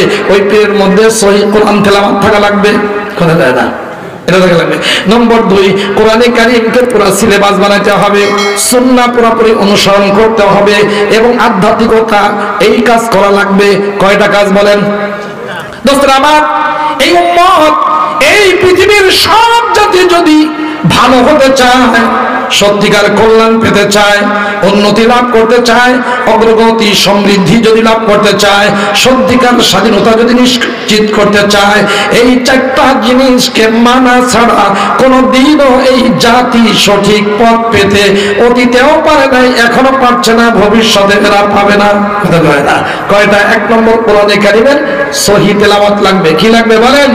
আজকে আমাদের মুসলমান সব জানে, সারা দুনিয়ার গান জানে, অনেক কিছু জানে, সত্যি আল্লাহ তাআলা যার মধ্যে বরকত রহমত রেখেছেন এই কোরআন তেলাওয়াতটা জানে না। কোথায় না, কোরআনে কারিমের সিলেবাস জানে না। দোস্ত, আল্লাহর নবীর সুন্নাহ আল্লাহর নবীর থেকে ভালো, তার থেকে আকর্ষণীয়, তার থেকে বড়, তার থেকে সম্মানী, তার থেকে আদর্শবান, তার থেকে আল্লাহর কাছে প্রিয় আর কোন মানুষকেই সৃষ্টি করা হয় নাই। সকল সৃষ্টিজীবের ঊর্ধ্বে আল্লাহর পরে একটাই সম্মানের মাকাম আর সর্বোচ্চ মানের একটি সম্মানের চেয়ার আছে। ওই চেয়ার আল্লাহ তাআলা যাকে দিয়েছেন তিনি আমাদের নবী, আপনাদের নবী, সকলের নবী, নবীদের ইমাম, নবীদের নবী। সুবহানাল্লাহ, হয় না? মুহাম্মদ রাসূলুল্লাহ সাল্লাল্লাহু আলাইহি ওয়াসাল্লাম, তাকে এইটা দেওয়া হয়েছে। দোস্ত, এই জন্য ওই নবী সাল্লাল্লাহু আলাইহি ওয়াসাল্লামের অনুসরণ করতে হবে। তার অনুসরণ করলেই এই জাতি সত্যিকার মুক্তি পাবে। কি পড়বে? সর্বপ্রথম কোরআনে কারীমের তেলাওয়াত শিখবে, সহি করে শিখবে। আজকে আমার আপনার সন্তান কোথায় যায়? প্রাইমারিতে যায়, বিভিন্ন জায়গায় কেজি স্কুলে যায়, এনজিওদের স্কুলে যায়। দোস্ত, ওখানে কিছু গান শেখে, কিছু অক্ষর জ্ঞান হয়, কিন্তু সত্যিকার যেই লেখাপড়া এইটা তো সেখানে নাই। আছে নাকি ভাই? আছে। দেখেন, সুন্দর ইংরেজি লেখা, সুন্দর আরবি লেখা, সুন্দর অক্ষরে এই বাংলা লেখা, এত সুন্দর লেখাও শেখানো হয়। সাথে সাথে এখানে কোরআন কারীম বিশুদ্ধ করে তেলাওয়াত শেখানো হয়, আদব কায়দা শেখানো হয়, হাদিস শেখানো হয়, মাসলা মাসাইল শেখানো হয়, শিষ্টাচার শেখানো হয়, নুরানি বক্তব্যে শিক্ষা দেওয়া হয়। বর্তমানে প্রায় 60,000-এর বেশি নুরানি বক্তব্য মুজাহিদে আজম আল্লামা শামসুল হক ফরিদপুর রহমাতুল্লাহ আলাইহির দোয়ায়, হাফিজ হুজুর রহমাতুল্লাহ আলাইহির সর্বশেষ তত্ত্বাবধানে আল্লামা কারি বিলায়েত হোসেন রহমাতুল্লাহ আলাইহি সারা বাংলাদেশে চালু করে গেছেন। আর এই নুরানি বক্তব্য এখন শুধু বাংলাদেশ নয়, বাংলাদেশের সীমানা পেরিয়ে ভারত, পাকিস্তান সহ সারা দুনিয়াতে এটা চলতেছে। আমাদের যেই সরকার চলে গেলেন, তা ওই সরকার একজন শিক্ষামন্ত্রী ছিলেন, যার নাম নাহিদ শাহ। নাম শুনছেন না? নাইট সাহেব যখন গিয়েছেন ফেনীতে যাওয়ার পরে একটা মহা সম্মেলন, সেখানে ছাত্রদের লেখা 6 বছর 7 বছর 4 বছর এবং 9 বছর এরকম ছোট ছোট বাচ্চি ছেলে মেয়েদের লেখা এখানে দিছে, এবং কেউ জুমা পড়ায়, কেউ জানাজা পড়ায়, কেউ এবাদত খুতবা দেয়। সবকিছু যখন দেখেছেন উনি, দেখার পরে তিনি প্রধান অতিথির ভাষণে বললেন যে হযরত, আপনাদের এত সুন্দর ব্যবস্থাপনা, এত ছোট ছোট মাসুম বাচ্চা কি সুন্দর তেলাওয়াত করে, কি সুন্দর ইংরেজিতে কথা বলে, 1 বছর মাত্র পড়তেছে, 1 বছর সে ইংরেজিতে কথা বলে, বাংলায় বক্তব্য দেয়, কোরআন শরীফ পড়ে এবং খুতবা দেয়, জানাজা পড়ায়, জুমার নামাজ পড়ায়, এমনি 2 রাকাত নামাজে কয়টা 60টি মাসআলা, এটা সবগুলো মুখস্থ বলে। আপনাদের এই সিলেবাস, এই ব্যবস্থাটা, কারিকুলামটা আমাদেরকে দিয়ে দেন, আমরা সরকারিভাবে এটা প্রচলন করতে চাই, চালু করতে চাই। যখন নাহিদ সাহেব এটা বললেন, তখন ওখানকার সবচেয়ে বড় মুফতি সাহেব ছিলেন, বর্তমান যে আরেকজন আমাদের কি আছে, খালাম্মা, আরে কথা হয় না, খালেদা জিয়া, উনার চাচা মুফতি হাবিবুর রহমান, আপন চাচা মুফতি হাবিবুর রহমান সাহেব, উনি বললেন ঠিকই বলছেন, আপনাকে ধন্যবাদ, অনেক ভালো কথা বলছেন, খুবই সুন্দর করছেন, কিন্তু ভিক্ষা চাই না কুত্তা খেদা, আপনারা এইটা নিয়ে নষ্ট করার দরকার নাই। আপনাদের যে 86,000 না 90,000 প্রাইমারি আছে, এখানে একজন করে নুরানি শিক্ষক দেন, আমরা নুরানি শিক্ষক দিব। তিনি বললেন 90,000 নুরানি শিক্ষকের বেতন আমরা কেমনে দিব? দেখেন কত টাকাই তো খরচ হয়, দিনের সমস্যা কি? আমরা দিতে পারবো না। পরে মুফতি হাবিবুর রহমান রহমাতুল্লাহ বললেন, আপনাদের টাকা দেওয়া লাগবে না। যেই জাতি 5.5 লক্ষ মসজিদের ইমামদের বেতনের ব্যবস্থা করে, যেই জাতি 1,20,000 কম মাদ্রাসার বেতনের ব্যবস্থা করে, যেই জাতি সম্পদ খরচ করে ট্যাক্সের টাকায়, ভ্যাটের টাকায় 50 লক্ষ কর্মচারীর বেতনের ব্যবস্থা করে, ওই জাতি আরো 90,000 নুরানি শিক্ষক যারা প্রাইমারিতে কাজ করবে তাদের বেতনও দিতে পারবে, আপনাদের দিতে হবে না। উনি খুব খুশি হইলেন। খুশি হওয়ার পরে ঢাকায় আসলেন। ঢাকায় আসার পরে তৎকালীন খতিব বাইতুল মুকাররমের তিনি এবং সুরাকিয়ার খতিব সাহেব, যিনি মাওলানা ফরিদুল মাসুদ সাহেব সহ আরো কয়েকজন আলেম ওলামা, তিনারা এইটা নিয়ে শিক্ষামন্ত্রীর সাথে নিয়ে প্রধানমন্ত্রীর কাছে গেলেন। মাতাজি এইটা কারণ আপনি কোন সে করা জানেন, আপনি বলে ভালো সুন্দর বলেন, লাকুম দীনুকুম ওয়ালিয়া দীন, বুখারী শরীফে আছে, কি সুন্দর আপনি পড়েন, কথা কেন বেটা। আচ্ছা যাই দিছে, যাওয়ার পরে উনি কয় খুব সুন্দর প্রস্তাব, উনি ওটা পাশ করে দিলেন একবারে সুন্দর করে, এটা সবুজ কালি দিয়ে সিগনেচার করে দিলেন। কি কালি দিয়ে বলেন না? সবুজ কালি কি মানে? আপনারা যারা দরখাস্ত নিয়ে এমপি ও সিডিসির কাছে যান, দেখবেন কোন কালি দিয়ে সিগনেচার করে, এটাও দেখে নিন। লাল কালি দিয়ে যে সিগনেচার করে, জিন্দিগি দিতে পাস হবে না, কথা কয় না। আর কালো কালি দিয়ে যদি হয়, পাশ হতেও পারে, না হতে পারে। সবুজ কালি দিয়া মানেই এটা পাশ হবেই হবে। প্রধানমন্ত্রীরা পাশ করে দিলেন। তার ওই বঙ্গভবন থেকে ইসলামী ফাউন্ডেশনে এই পাশ করা, সিগনেচার করা, এটা নিয়ে রওনা করছে। এরপরে ওনারা 12 বছর থেকেছেন, আরো 4 মাস চলে গেল, এই পর্যন্ত ওই দরখাস্ত বঙ্গভবন থেকে ইসলামী ফাউন্ডেশনে পৌঁছে নাই। বুঝেন নাই? তার মানে কি প্রধানমন্ত্রীর উপরেও আরো প্রধানমন্ত্রী আছে, ছিল, কথা বলে না বেটা। তো এত একটা ভালো কাজ দোস্তরা আমার মুফতি হাবিবুর রহমান সাহেব বললেন, তাহলে ওই সুন্দর নুরানি মক্তব আপনাদের সুজানগরে, বাঁকানগরে আছে না? নাই। আপনারা নিজেরা দেখেন, সেখানে যান, বাংলাদেশে 10,000 বেশি প্রাইমারি অকার্যকর হয়ে গেছে। ওনারা মাছি মারেন, ছাগল রাখেন, বেতন নিয়ে চলে যান। কেন? তাদের নিজেদের সব সন্তানকে ওনারা নুরানি মাদ্রাসায় ভর্তি করে দিয়েছেন মাস্টার সাহেবরা। তো ওখানে কে পড়বে? কেন?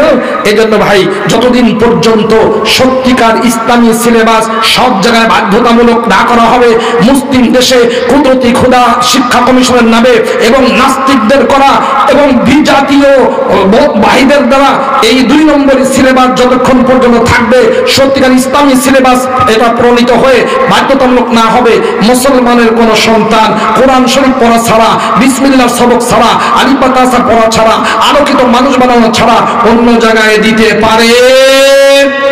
ভালো করে বুঝেন। হ্যাঁ দেন, অবশ্যই দিবেন, তবে 3 বছর 4 বছর আপনারা নুরানি মাদ্রাসায় পড়ান। এরপরে যদি আলেম বানাতে চান, হাফেজ বানাতে চান, দেন ওখানে। আর যদি ডাক্তার ইঞ্জিনিয়ার বানাতে চান, অন্যদিকে দেন, আমাদের কোনো সমস্যা নাই, কারণ সবকিছুই তো দরকার, কথা বলে না। সবকিছু দরকার।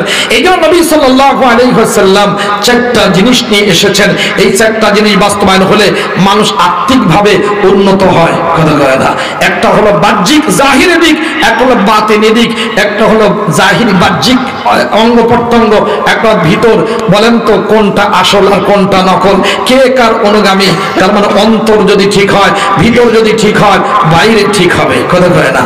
আজকে যে সমস্ত মানুষগুলো ছিনতাই করতেছে, ডাকাতি করতেছে, হল দখল করছে, নিজেরা পিটাপিটি করে মারামারি করতেছে, ওদেরকে হাতে সমস্যা, কথা বলে না, এদেরকে হাতে সমস্যা। যারা আজকে মাদকের ব্যবসা করছে, এই মাদকের ব্যবসা যারা করে, ওদের কি পায়ে সমস্যা, ওদের কি কানের সমস্যা, ওদেরকে চোখের সমস্যা। যারা আজকে দুর্নীতি করতেছে, যারা আজকে জনগণের সম্পদ দিয়ে বেতন নিচ্ছে, সাথে সাথে ঘুষও নিচ্ছে, করাপশন করছে, ওদের কি মুখে কোনো সমস্যা, পায়ের সমস্যা? না, ওদের অন্তরের সমস্যা। কোথায় সমস্যা বলেন না? অন্তরে যদি আল্লাহ তাআলার ভয় থাকতো, মানবতার প্রতি দরদ থাকতো, দেশ প্রেম সত্যিকার অর্থে যদি থাকতো, তাহলে কখনো বেতনের বাইরে 1 টাকাও সে নিতে পারতো না। সে বেতনের বাইরে যা নিচ্ছে, বুঝতে হবে এ হারামখোরের সন্তান, ও মা বাবা হারাম খেয়ে তাকে পয়দা করেছে, ভূমিষ্ঠ হয়েছে। মা বাবার রক্ত যদি হালাল হতো, মায়ের রক্ত যদি। সন্তানকে যদি আলোকিত মানুষ বানাতে চাই, আমার সমাজ, আমার রাষ্ট্র, আমার পৃথিবী সত্যি যদি আলোকিত বানাতে চাই, কোরআনে কারিমের কাছে আসা ছাড়া দ্বিতীয় কোনো রাস্তা খোলা নাই। আমাদের ওসি মহোদয় ভালো মানুষ, তিনি বলেছেন হযরত আত্মহত্যার বিষয়ে বলবেন। কেন আত্মহত্যা করে? কেন? আল্লাহর উপরে ভরসা নাই যার, আত্মহত্যা হয় তার। করে না? আল্লাহর উপরে যার ভরসা থাকবে, তাওহীদ থাকবে, আল্লাহর ভয় থাকবে, দুনিয়াতেই শেষ নয়, আমার আখিরাত আছে। আসল জিন্দেগি ওইটা, এখানে শুরু আছে শেষও আছে, কিন্তু আখিরাতের জিন্দেগি শুরু আছে শেষ নাই। এইটা যদি প্রবল হয়ে যায়, একদিন যদি অন্তরে হয়ে যায়, এই বিশ্বাস দৃঢ়ভাবে অন্তরে যদি বসে যায়, ওই ব্যক্তি সব করতে পারে, আত্মহত্যা করতে পারে না। পৃথিবীতে যত মানুষ আত্মহত্যা করে, ডাক্তাররা এটা অনুসন্ধান চালিয়েছেন, আত্মহত্যা কোত্থেকে আসে? নৈরাশ্য থেকে আসে। নিরাশ যখন হয়ে যায়, তখন মানুষ আত্মহত্যা করে। আর কোরআনে কারিমের নির্দেশ, ওয়ালা ইয়াসু মির রাহিল্লাহি ইল্লাল কওমুল কাফিরুন। ও দোস্ত, নিরাশ কোনদিন কোন ঈমানদার হতে পারে না। নিরাশ যদি হয়, কাফেররাই হয়। আল্লাহ ওয়ালা ঈমানদার কোনদিন নিরাশ হতে পারে না। এই জন্য আল্লাহ তাআলা বলেন, লা তাকনাতু মির রাহমাতিল্লাহ। এ বান্দা বান্দি, গুনাহ যতই করো না কেন, খবরদার তুমি আত্মহত্যা করবা না। মানুষ মনে করে আত্মহত্যা করলাম আর বেঁচে গেলাম, আসলে কি বাঁচলো না, আরো বিপদে পড়লো। मौत को समझा है गाफिल इख्तितामे जिंदगी, मौत को समझा है गाफिल इख्तितामे जिंदगी, दर हकीकत मौत है सुबह दवामे जिंदगी। উলামায়ে কেরাম লিখেছেন, হাদিস এবং কোরআনের শব্দ সব একসাথে করে 2 পংক্তির মধ্যে বলে দিয়েছেন। মানুষ মনে করে মরে গেলাম, বেঁচে গেলাম, কয় না না, মরে গেলাম, মৃত্যু যখন হয়ে যায়, আসল জীবনের সবে সাদিক কেবল শুরু হলো।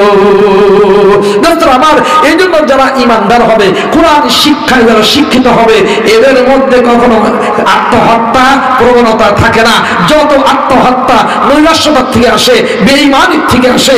এই জন্য আত্মহত্যা করে কেউ যদি মারা যায়, তার জানাজায় বড় কোনো ইমাম সাহেব জানাজা করতে পারবে না।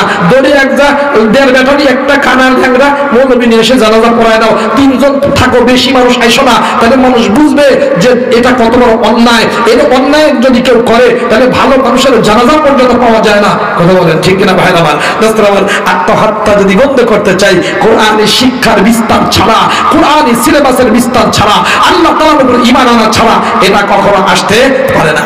আবার মাদকের কথা বলছেন, ওরে বাবা, এটা তো মাদক যদি বন্ধ করতে হয়, মদিনার ইসলামী রাষ্ট্র শাসনতন্ত্র কায়েম করতে হবে। কি বলেন ঠিক কিনা ভাই আমার? কেমনে বন্ধ করতে হয়?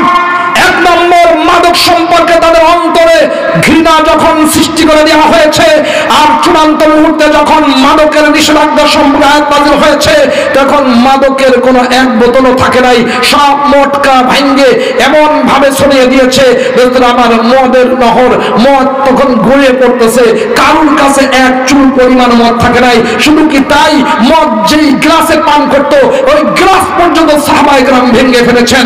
সত্যি যদি আমার জাতিকে মাদক মুক্ত করতে চাই, তাহলে সাহাবায়ে কেরাম যেই আল্লাহর নবীর সুহবত আর কোরআনে কারীমের বরকত সুন্নতের অনুশীলনের মাধ্যমে যেই মদের প্রতি মাদকের প্রতি ঘৃণা সৃষ্টি তাদের অন্তরে হয়েছিল, আমার জাতিকে যদি মাদক থেকে বাঁচাতে চাই তাহলে কোরআন সুন্নাহর সিলেবাস তাদেরকে দিতেই হবে।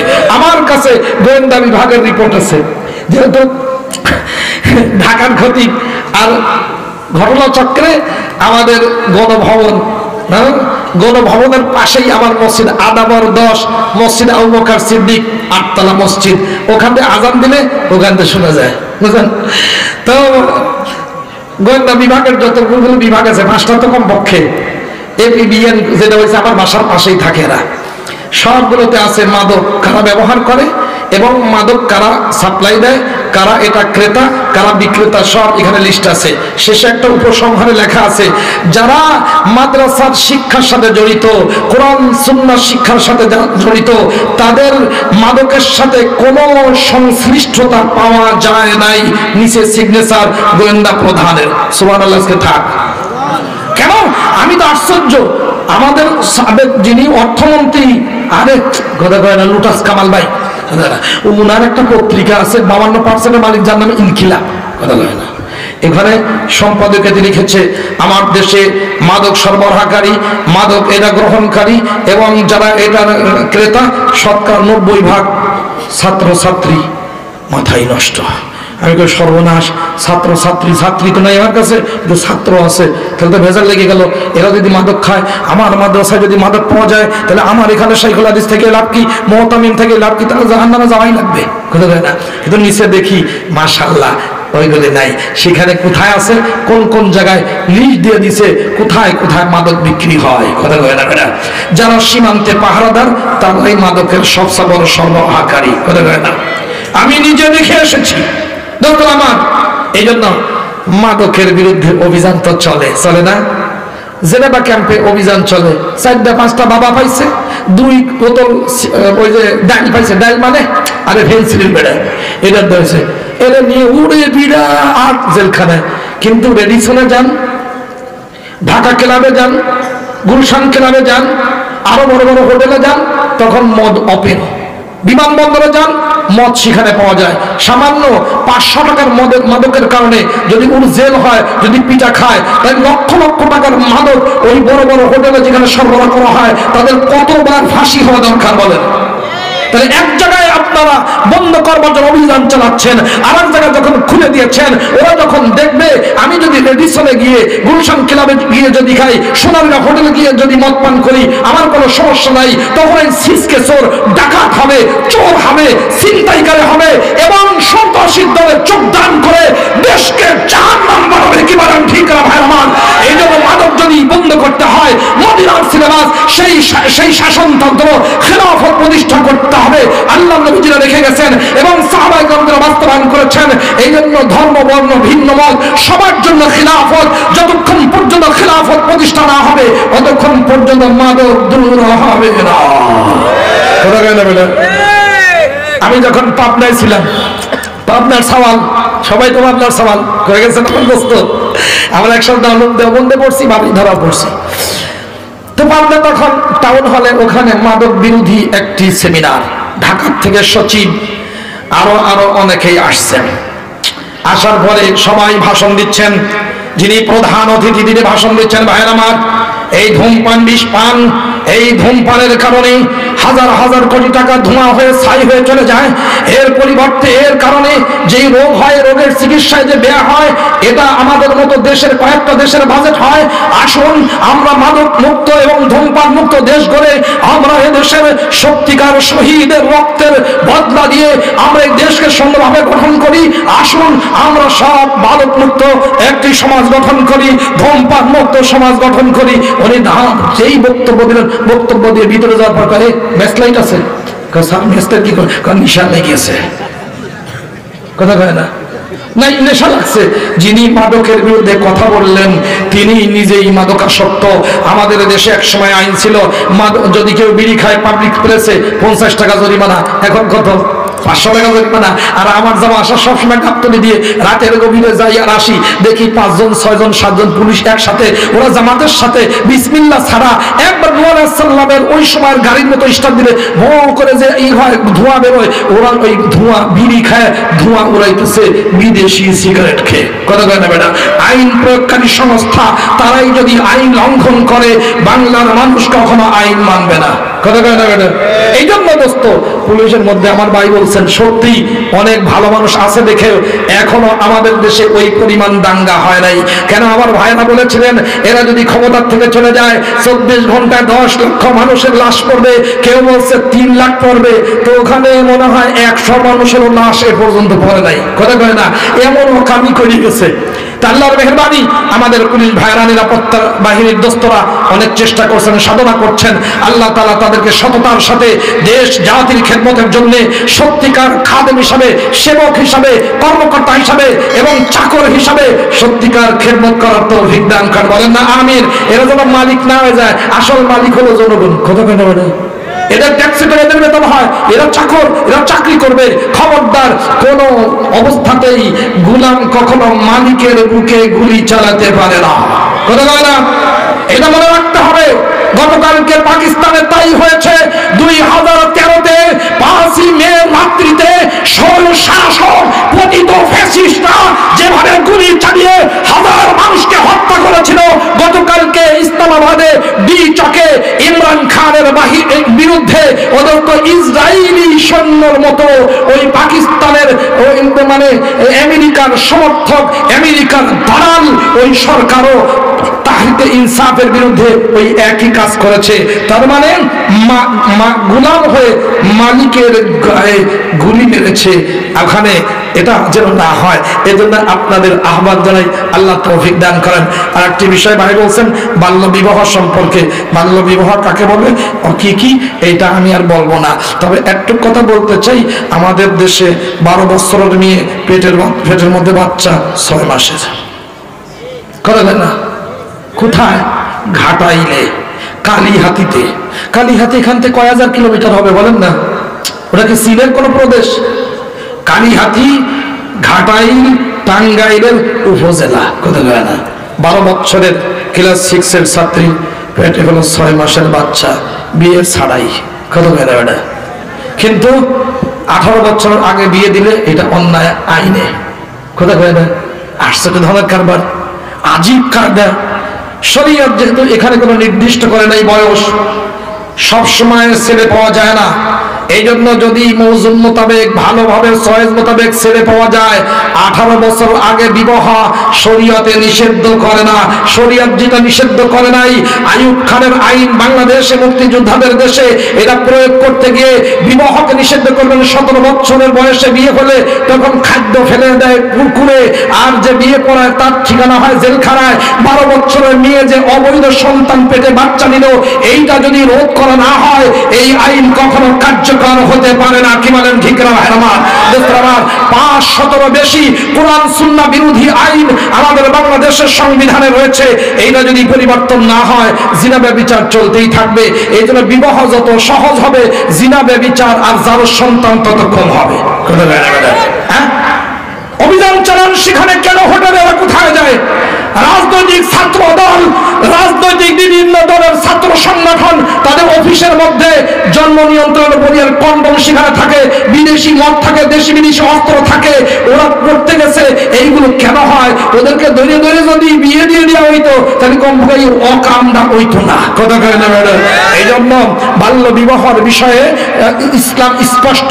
হ্যাঁ, সবাই চেষ্টা করবে, আর একটু পাকাপোক্ত হইলে, ম্যাচিউরড হইলে, বয়স হইলে তারপর তারপরে দিবে যখন সন্তান ধারণের ক্ষমতা থাকবে, অসুস্থ হবে না, এরকম একটা বয়সে যাবে। কিন্তু এর আগে যদি চয়েস করে ভালো কোনো ছেলে পেয়ে যায়, তাহলে সেখানে বিয়ে যদি নিষিদ্ধ ঘোষণা করা হয়, ইসলাম এটা অনুমোদন করে না, এটা দুনিয়াবি আইনে অনুমোদন নাই। বন্ধুরা আমার, ইসলাম এটা অনুমোদন করে যে যে কোনো বয়সে বিবাহ হতে পারে, যে কোনো বয়সে বিবাহ হতে পারে, এটা আমাদের ইসলামে। তারপরেও যদি কোনো জায়গায় অসুবিধা দেখা দেয় তাহলে এটা নিজেরা সলভ করবে, কিন্তু আইন করে ইসলামের কোনো বৈধ জিনিস এরা নিষিদ্ধ করার অধিকার পৃথিবীর কোন সরকারের। কথা বলেন ঠিক না? আমার সব জায়গায় ষড়যন্ত্র চলছে, বিষাক্ত সাপের বিষ চারদিকে নাগিনী ফেলছে আমাদের এই সমাজ, আমাদের রাষ্ট্রকে ধ্বংস করবার জন্য বিভিন্ন ধর্মের নামে এবং ইসকনের নামে। ইসকন এটা কোনো ভালো কোনো সংগঠন না, ইসকন এটা সন্ত্রাসী একটা সংগঠন। কথা বলেন ঠিক না? এই চিন্ময় যেই সন্ত্রাসী অন্যায় করেছে, ইসকন তাকে বহিষ্কার করেছে, তাকে এই অপরাধের কারণে গ্রেফতার করার কারণে একজন আইনজীবীকে যেভাবে হত্যা করে আমাদের দেশে এই সাম্প্রদায়িক দাঙ্গা উস্কিয়ে দিয়ে ভারতের হস্তক্ষেপের রাস্তা যারা পরিষ্কার করে দিতে চায় এবং যারা করে দিতে চায়, ওরা সব হতে পারে, দেশপ্রেমিক কখনো হতে পারে না এবং তাদের পাতা ফাঁদে কখনো পা দেওয়া যাবে না। আমি সব জায়গায় বলি, আমাদের অনেকেই বলে সংখ্যালঘু, আমি এই শব্দটা বলি না। কেন? সংখ্যালঘু, সংখ্যাগুরু এটা মুসলমানের কোনো ভাষা না, এটা ইংরেজ নামক ওই ব্রিটিশের কুত্তাদের দেওয়া এই শব্দ। কথা বলেন ঠিক না? কেন? মানুষ হিসাবে যে কোনো ধর্মের মানুষ তার ধর্মের স্বাধীনতা পাবে, ধর্মের অনুশাসন হচ্ছে মেনে চলতে পারবে। সংখ্যালঘু হইলেই তারপর অধিকার থাকবে না, সংখ্যাগুরু হইলেই যা ইচ্ছা তা করতে পারবে, এটা ইসলাম অনুমোদন করে না। এটা ব্রিটিশদের দেখে যাওয়া ওই নাপাক আইনের প্রভাব এটা।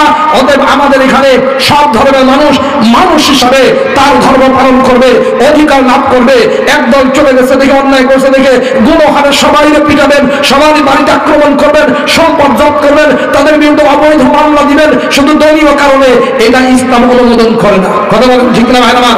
এই জন্য দোস্ত, আমরা যারা চলে গেছে তাদেরকেও বলি, সব মাহফিল আমি বলছি, এখানে অনেক জায়গায় ভাই ভালো হয়েছে, আমি বলি মা খালা যাওয়ার দরকার কি? বাপের দেশ, দাদার দেশ, নিজের দেশ কেন রেখে পালিয়ে যেতে হবে?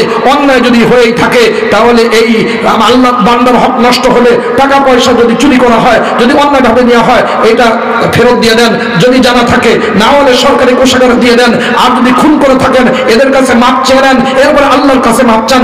যতগুলো গুনাহ হয়েছে যদি মাপ চান, অতগুলো গুনাহ তো মাফ হবে, অতগুলো নেকি আপনার আমল নামায় লেখা হবে। সুবহানাল্লাহ হয় না? এটা আপনার কোনো দিল্লিও বলবে না, অন্য দেশও বলবে না, হুজুররাই শুধু বলবে আপনাদের মুক্তির রাস্তা একটা।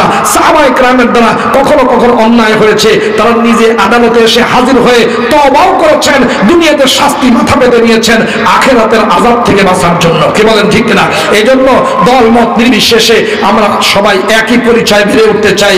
আমরা সবাই আল্লাহর বান্দা, সংখ্যাগরিষ্ঠ যদি বলতেই হয় আমরা সবাই মুসলমান। মুসলমানের হাতে অন্য কেউ অনিরাপদ হতে পারে না। মুসলমানের কাছে সব মানুষ নিরাপদ, বিড়াল পর্যন্ত নিরাপদ, কুকুর পর্যন্ত নিরাপদ। কথা বলেন ঠিক না? মুসলমানের হাতে ওদের গাছপালাও নিরাপদ এবং রাস্তার সরকারি ইটও নিরাপদ। মুসলমান কখনো সরকারি ইট সে নিয়ে নিজের বাড়িতে লাগাতে পারে না। কেন? একটা ব্যক্তিগত ভাবে কারোর কাছ থেকে ইট যদি একটা নেয়, একজনের কাছ থেকে মাপ চাইতে হবে। সরকারি একটা ইট যদি ঘরে লাগায়, এদেশে 20 কোটি মানুষ, 20 কোটি মানুষের কাছ থেকে মাপ চাইতে হবে। সবার কাছ থেকে মাপ না চাইলে কিয়ামতের ময়দানে আল্লাহ মাফ করবেন না। কথা বলেন দোস্তরা আমার? এই জন্য মুসলিম, সত্যিকার মুসলিম হলে তার কাছে সবকিছু নিরাপদ। এই যে হযরত উলামায়ে কেরাম আপনাদের এখানে এই প্রথম মাহফিল করছেন, আপনারা ইনশাআল্লাহ অনেক কষ্ট করছেন, আপনারা এদের সাথ দিবেন তো ইনশাআল্লাহ? এতটুকু তো বুঝে আসছে কোরআন সুন্নাহ আমাদের দরকার, ইসলাম আমাদের দরকার, সত্যিকার ঈমান আমাদের দরকার। ঠিক না দোস্তরা আমার? এই জন্য আমাদের দেশে সব জায়গায়, আমি গিয়েছি শিবপুর আলিয়া মাদ্রাসায় 1 বছর প্রধান বক্তা, সেখানে গেলাম দেখি 1200 ছাত্রছাত্রী, মানে মাহফিলের সময় 5 জন নাই। এখন ভাই কই গেছে? ওরা কি মাহফিলে থাকে? আমি বললাম তাহলে আপনার পড়ান কাকে? ওরা ওই কোনো রকম মাঝে মাঝে আসে, বছরে 2-4 বার, আর ওই পরীক্ষা অংশগ্রহণ করে আমরা দিয়ে দিই। আমি বললাম তাহলে হুজুর এখন খুব বিপদে আছি, ছাত্রছাত্রী পাওয়া যায় না, এই জন্য শিবপুর মাদ্রাসার পক্ষ থেকে নুরানি মাদ্রাসা খোলা হয়েছে।